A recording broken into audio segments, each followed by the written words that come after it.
आज हम बनाएंगे दाल मखनी। बहुत ही क्रीमी, मलाईदार और गाढ़ी सी। आपने इसे रेस्टोरेंट में, पार्टीज़ में या शादियों में ट्राई किया होगा। बहुत ही स्वादिष्ट होती है। तो वही रेसिपी आज हम घर पर ट्राई करेंगे। इसे बनाना बहुत ही आसान है, पर कुछ बातों का हमें ध्यान रखना पड़ता है। तो चलिए बनाते हैं बहुत ही स्वादिष्ट दाल मखनी। भी पसंद आए तो सब्सक्राइब करें गीतांजलि's क्लासिक कुजीन को, लाइक करें, शेयर करें और बेल आइकन को प्रेस करें लेटेस्ट अपडेट के लिए। Hello viewers, welcome to Geetanjali's classic cuisine. Dal makhani बनाने के लिए हमें चाहिए 1 कप काली उड़द की दाल, जिसे काली दाल या माँ की दाल भी कहते हैं।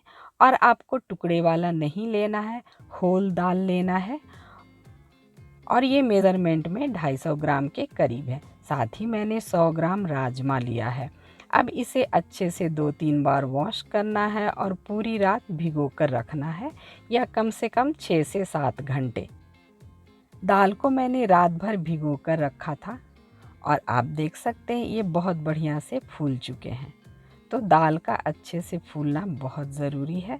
अगर आपको रात में दाल मखनी बनानी हो तो सुबह ही इसे भिगो कर रखें, यानी 7 से 8 घंटे इसे आपको भिगो कर रखना पड़ेगा। अब आप दोनों हाथों से मसल कर अच्छे से इसे वॉश करें, ताकि पानी में जो भी गंदगी हो वो वॉश आउट हो जाए। तो 2 से 3 बार इसे अच्छे से धो लें।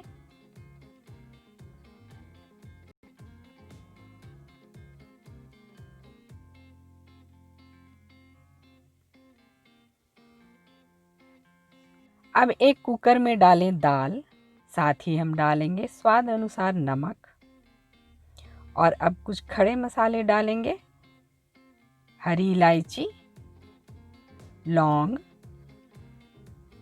दालचीनी और बड़ी इलायची। और अब इसमें डालेंगे 4 कप पानी।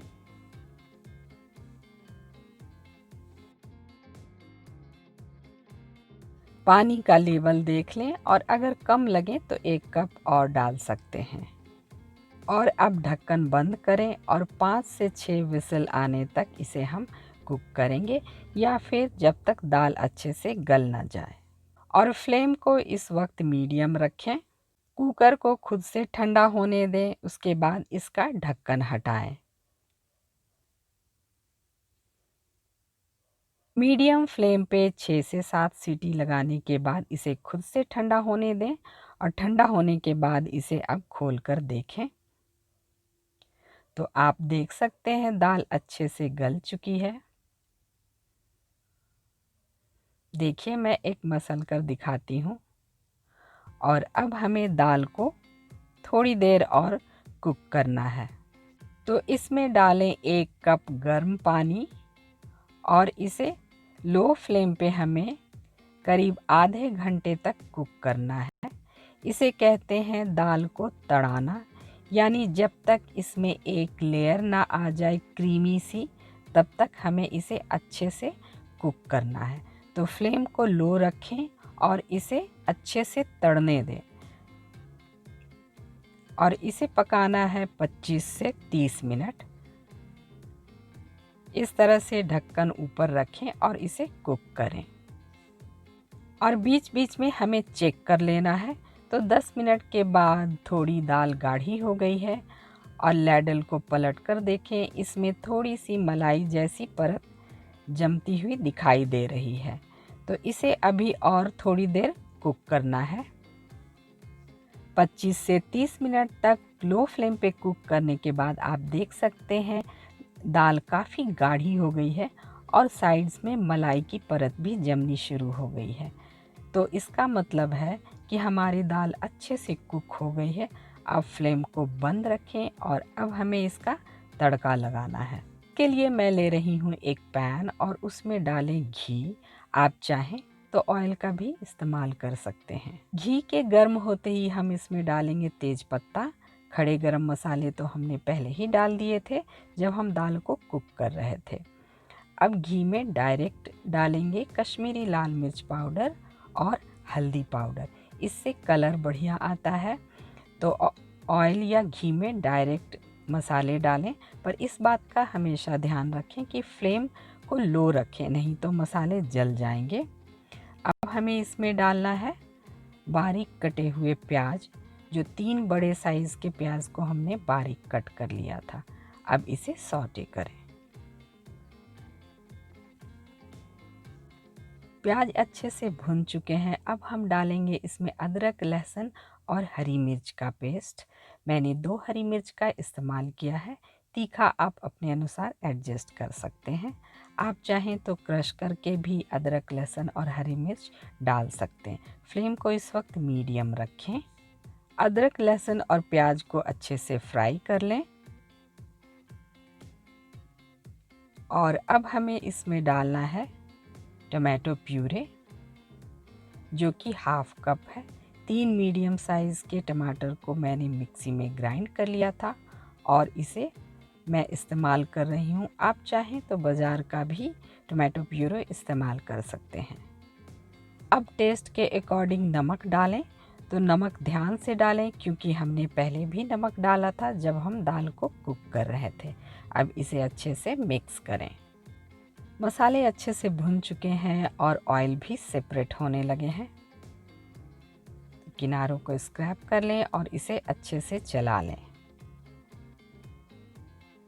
मसालों के अच्छे से भुन जाने के बाद हम इसमें डालेंगे दाल जो हमने कुक करके रखा था। फ्लेम को मीडियम ही रखें और अच्छे से इसे मिला लें। देखिए इसका कलर और टेक्सचर कितना बढ़िया लग रहा है। मिक्स करें इसे। 2 मिनट तक दाल को कुक करने के बाद अब हम इसमें डालेंगे 1 चम्मच भर के धनिया पाउडर और 1 चम्मच गरम मसाला पाउडर। तो मसालों को फ्राई करते वक्त ना डालें, बाद में ही इसमें डाली जाती है दाल मखनी में। तो मसाले ऊपर से डालें, इससे इसका फ्लेवर बहुत ही अच्छा आता है। अब मैं इसमें डाल रही हूँ फ्रेश क्रीम। ये घर की मलाई है, आप चाहें तो मार्केट वाली भी इसमें डाल सकते हैं। अब मिला लें इसे अच्छे से। तो ये काफ़ी रिच होती है, तभी तो इसे पार्टीज़ में या फिर शादियों में सर्व की जाती है या फिर रेस्टोरेंट में सर्व की जाती है। मिक्स करें, फ्लेम को मीडियम ही रखें। मैं इसमें डाल रही हूँ 4 से 5 हरी मिर्च और ढेर सारा फ्रेश हरा धनिया। तो तीखा आप अपने अनुसार एडजस्ट कर सकते हैं। अगर आप तीखा नहीं खाते तो आप स्किप भी कर सकते हैं। अब इसे अच्छे से मिक्स कर लें। तो दाल लगभग बनकर तैयार हो गया है। बस लास्ट स्टेप बाकी है जो हमें करना है।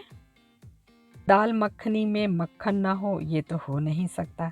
तो एक तड़का पैन लें और उसे गर्म करें। उसमें डालें मक्खन। मक्खन के मेल्ट होते ही हम इसमें डालेंगे 1 चम्मच कश्मीरी रेड चिली पाउडर।